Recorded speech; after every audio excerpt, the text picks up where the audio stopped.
Mga idol, good. Magandang tanghali sa ating lahat mga idol. Kumusta po kayong lahat dyan? Sana okay po tayong lahat.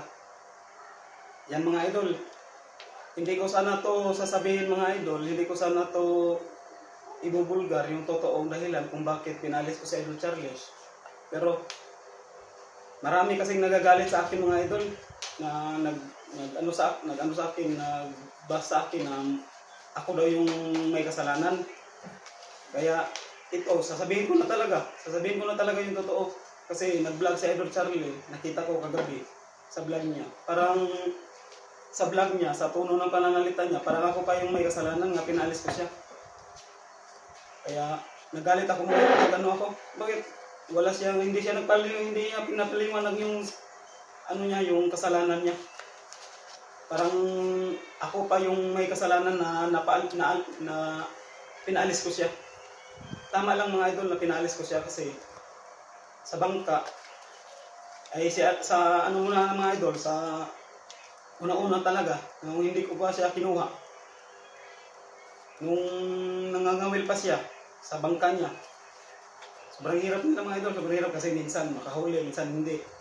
Tapos bago ako nakabili sa bangka, nag-ano na ako ng isang tao na kukunin ko na mag-alaga sa bangka kasi nag-vlog ako tapos hindi ko na maalaga yung bangka, hindi ko na maasikaso. Kaya nag-ano kami ng misis na kami ng isang tao na mag-asikaso sa bangka. Kaya siya yung nakikita ko na, si Idol Charlie yung nakikita ko na gusto kong kunin. Kaya nagkonsulta ako sa mga tito ko kasi tauhan din siya noon sa pangangawil. Kaya nagkonsulta ako sa mga tito ko nga ano ba si Idol Charlie na gawin kong tauhan, mag-alaga sa bangka. Pero yung mga tito ko walang gusto kasi alam nila yung ugali. Pero hindi ako nakinig mga idol, hindi ako nakinig sa mga tito ko kasi naawa nga ako sa kanya. Kaya kinuha ko siya. Nung una kuha ko sa kanya mga idol, hindi ko siya kinuha na Noy, hindi ako nagsabi sa kanya na Noy, kukunin kita magsama sa akin ng vlog. Ba't ko naman siya kukunin na magsama sa akin sa vlog? Nandiyan na si Idol Jurek, si Idol Inday. Tapos may mga kasama rin akong mga ibang vlogger. Tapos bakit ako magkukuha sa kanya? Kinuha ko lang siya mga idol para gawin kong tag-alaga sa bangka ko. 10,000 lang yung unang offer ko sa kanya mga idol. Kasi minsan lang sa isang linggo o sa isang buwan, 2 o 3 lang makalinis yung sa bangka. Tapos sinabihan ko siya, totoo yan mga idol. Hindi ako naninira. Hindi ako, totoo yan. Kung nakapanood man si Idol Charlie ngayon, kasalanan mo rin yan. Kung may nasobra akong salita na hindi maganda, na hindi ko sinabi sa iyo, ipatawag mo lang ako sa barangay para mag-ano tayo kung nasobra ba yung salita ko, nasobra ba yung pag-ano ko sa iyo. Alam mo yan, alam mo yan na yan yung pinag-usapan natin na kukunin ko lang kita sa mag-alaga sa bangka. Tapos wag walang hindi maglinis kasi sa isang linggo, sa isang buwan, 3 o 2 bisis lang ka maglinis. Kaya sinabihan ko siya na itong bangka, isipin mo na sa'yo rin. Kung maglaot ka, gamitin mo yung bangka. Hindi ka na problema sa krudo, sa panggastos kasi kumpleto na. Basta pag may kita ka, yung expenses, yung pangkrudo, anuhin mo lang para tuloy-tuloy yung hanap buhay mo. Pero may bangka yan siya mga idol. Kaya sasabi niya sa vlog niya, kaya na ano daw yung bangka niya na napabayaan. Bakit hindi mapabayaan? Hindi man siya maglaot. Hindi siya maglaot. Na ano siya, parang kaya may sahod na siya. Sinabihan ko siya nga, hindi maano yung sahod mo, hindi mo mapundo yung sahod mo dito sa akin. Hindi mo yan makukuha sa pang-araw-araw kasi kung mangangawil ka, may kita ka na, may income ka na. Tapos yung sahod mo dito sa akin, tuloy-tuloy para maipon mo, para may panggastos ka sa mga estudyante mo. Pero hindi siya nakinig. Minsan, hindi siya maglaot. Maglaot lang siya pag may mag-vlog kami. Tapos hindi ko siya pinasama mga idol kasi sa trabaho niya, kinuha ko siya sa paglinis doon sa bangka. Tapos, ano siya, nag-vlog kami, nagyaya nga, idol, pwede ba akong magsama? Kasi ako rin naman yung nagdala ng bangka. Hindi nagpayag rin ako, kahit hindi nagpayag yung misis ko. Nagpayag rin ako kasi siya rin talaga yung nag-alaga ng bangka. Kaya pinasama ko siya, hanggang na nagustuhan niya, magsama-sama na siya, kahit hindi ko gusto. Pero yan man yung ano niya, ano man siya sa akin, nakiusap man siya nga, gusto siya magsama sa vlog. Gusto siya magsama kasi siya rin daw yung nag-alaga sa bangka. Kaya wala akong ano doon. Tapos magsama siya. Hanggang katagalan, parang napabayaan na yan yung bangka. Parang hindi na yan na natutukan yung pag-ano ng bangka. Madumi na, dami ng lumot. Dami na basta, hindi na kaya tingnan ba yung bangka. Tapos ako, nagkuha ako sa kanya para may mag-alaga sa bangka. Tapos ganito pala, wala palang, parang ano na siya sa vlog. Kaya katagalan. Ganun pa rin yung ano niya. Tiniis ko lang. Kasi naawa ko sa kanya. Kaya may mga anak siya. May anak rin siyang lalaki, nag-vlog din, mga idol. Kaya, ayun, dinagdagan ko yung sahod niya. Naging 15,000. Dami naiinggit sa ano niya, sa sahod niya. Kasi yung iba dyan, tag 10,000 lang yan. Hindi yan magano. Sobrang ano pa, sobrang pagod pa yung trabaho nila. Pero siya wala. Sa isang buwan, 2 o 3 lang siya makalinis sa bangka. Totoo yan mga idol, totoo yan. Tapos, yung sahod tuloy-tuloy. Pero okay lang yan mga idol kasi ganyan naman talaga tayo. Maawain. Kaya yun.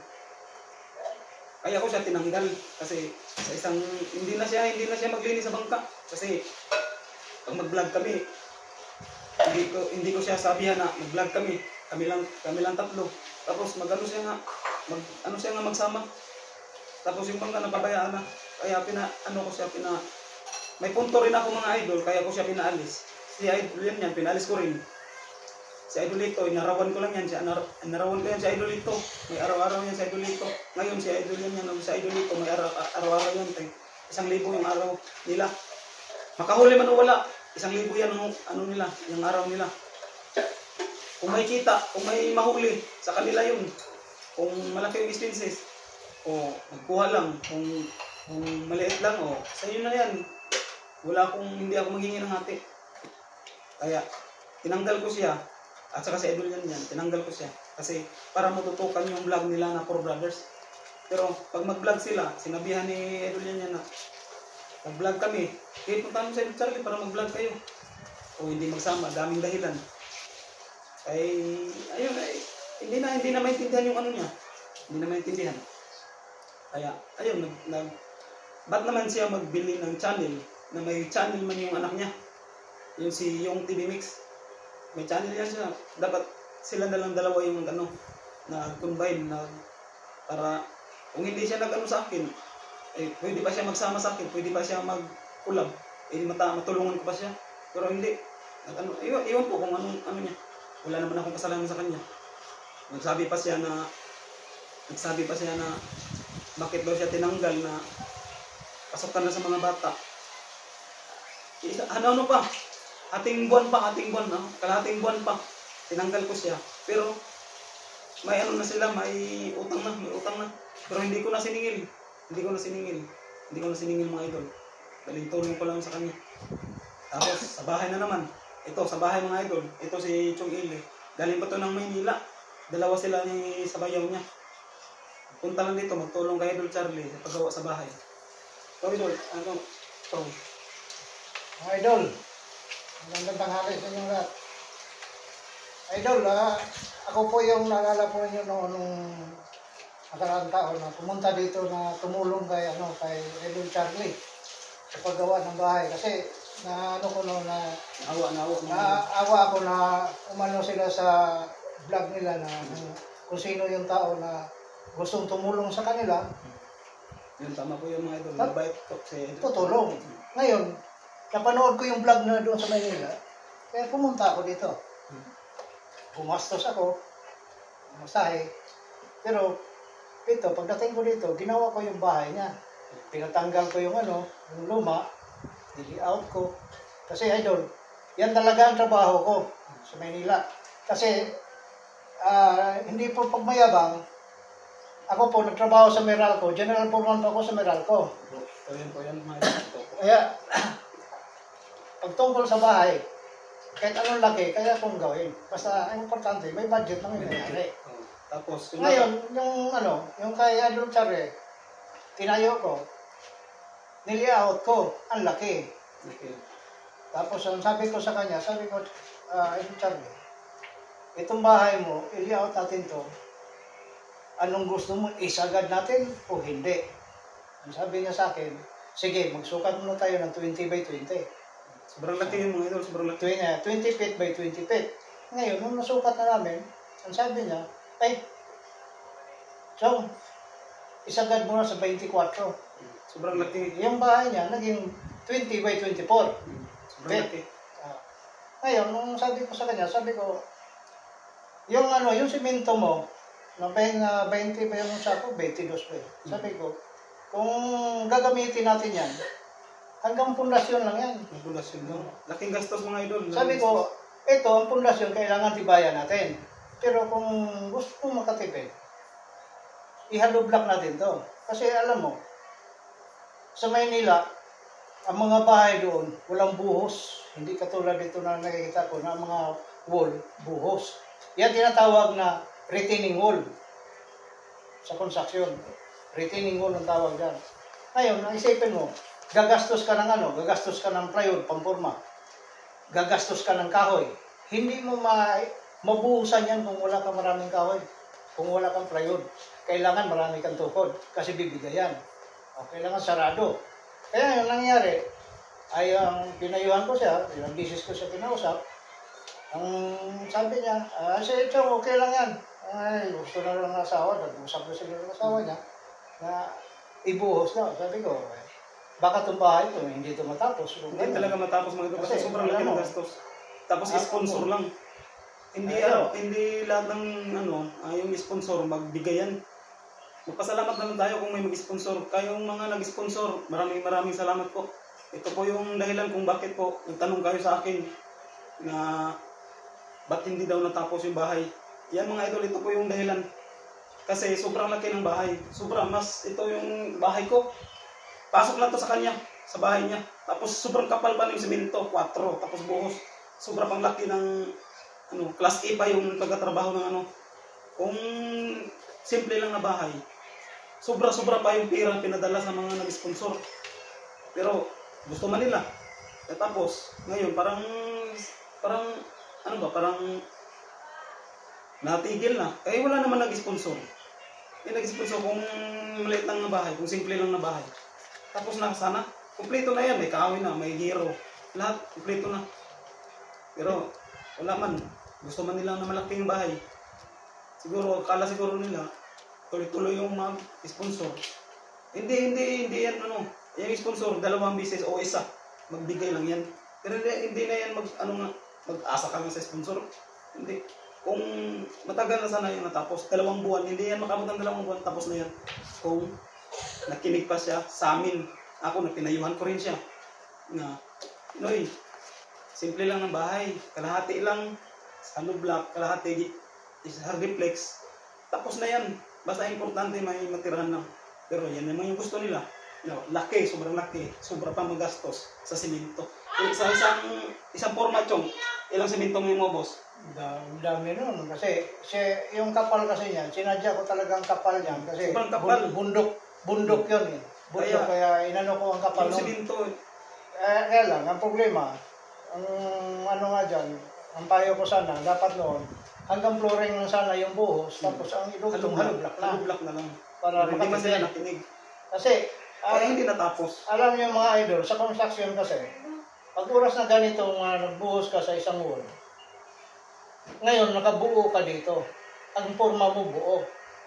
Pagdating ngayon sa bintana, mga idol, kung wala kang ibang forma, kung yun lang ang forma ng asahan mo, yung una mong ginamit, pagdating sa mga bintana, tatabasin mo yun. Bukas na. Oo. Ngayon, pag nagforma ka naman sa hindi sa bintana, yung diretsuhan, ano naman gagawin? Magdugtong ka naman. Magdugtong na naman. Gagastos ka naman ng Gastos kahoy. na naman ng kahoy at saka... Hindi katulad sa halimbawa, pag ang flooring hanggang dito, yan, buhusan mo, pwede. Tapos idugtong mo hollow block, okay na yon. Kasi pag hollow block idugtong mo, hindi na kailangan marami kang ano yan, papalitadahan mo lang yan, okay na. Ang retaining wall kasi, ganyan, itataas mo. Nakikita mo kasi dito sa mga bahay dito, ganun ang nangyari.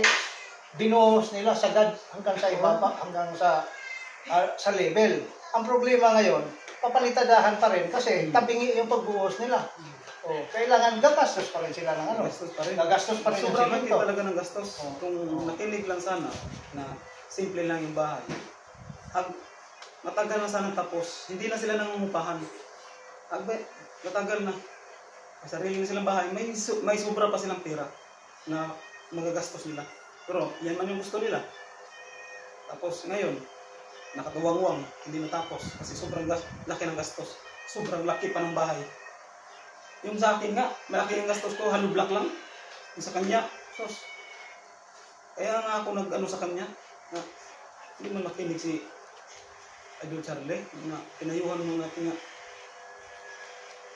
Kaya mga idol, gano'n ang mga idol nga kaming dalawa ni Idol Andro salita dito.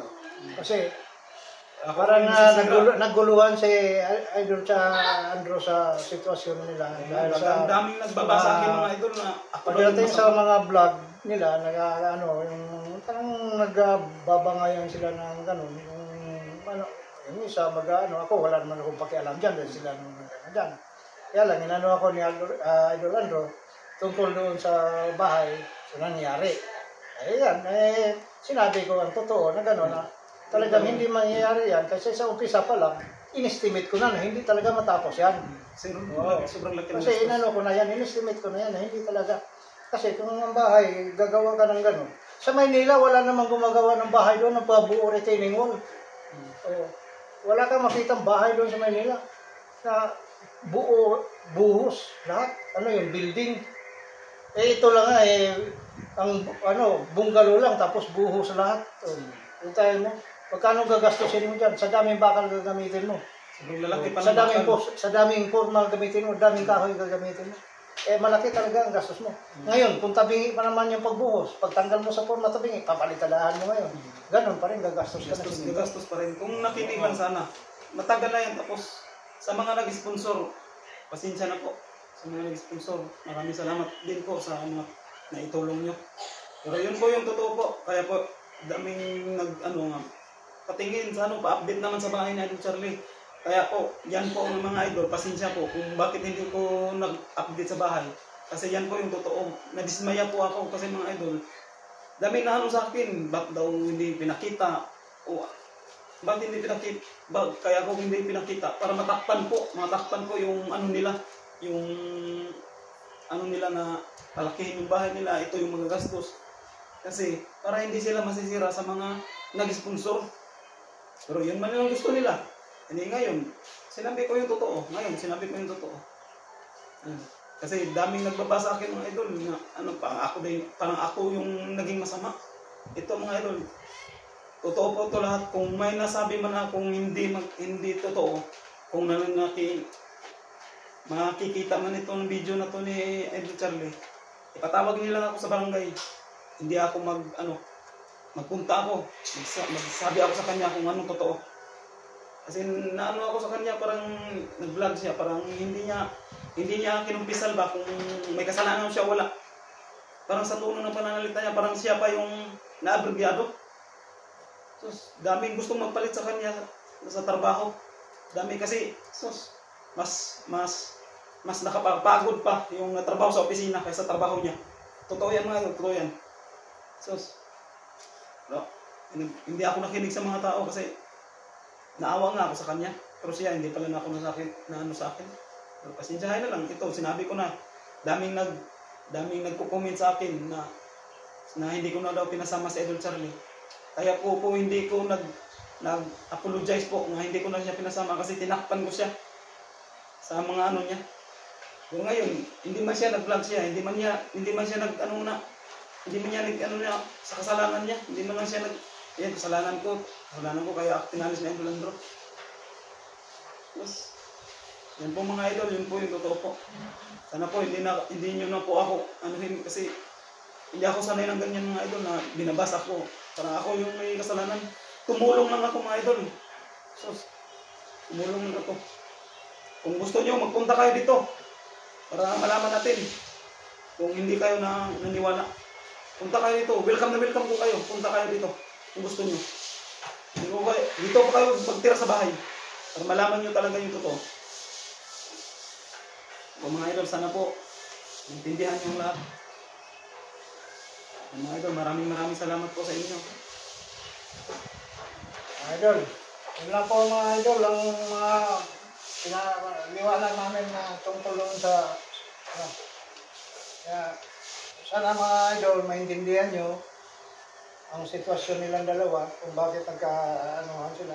Pero hindi idol ba, darating din ang araw na magkaayos din yan.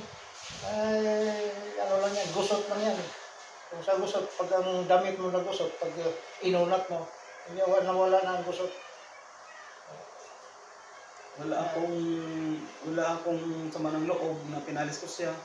May punto rin ako na pinalis siya kasi para matutukan yung vlog nila na 4 brothers. Kasi hindi sila kung hindi ko sila paalisin, magsama-sama sila sa akin palagi. Hindi na sila maka-vlog sa kanilang channel. Kaya binilhan ko sila ng channel. Binigay ko sa kanila. Silang 4, Idol Lito, Idol Jurek, Idol Yan, at saka si Idol Charlie. Pero gusto man niya na magsarili siya. Tapos may vlog yung anak niya. Dapat nagsama na lang sila. Hindi rin sila magkaintindihan. Hindi rin sila magkaanuhan. Kanya-kanya sila. Yan po yung mga idol, yun po yung totoo mga idol. Sana po hindi na po kayo sa akin ng magbas ng mga masasakit. Kasi nasasaktan po ako mga idol. Sa totoo lang po, nasasaktan. Hindi ako makatulong ng maayos sa mga nangyari po. Ba't po ako ganito? Wala naman akong ginagawang masama. Tumulong lang ako. Sus. Punta kayo dito mga idol para malaman nyo. Sinong gusto mong punta po kayo dito. Mga idol, maraming salamat po. Yan na lang po, mga idol. Mga idol, salamat. Yan mga idol, maraming salamat po.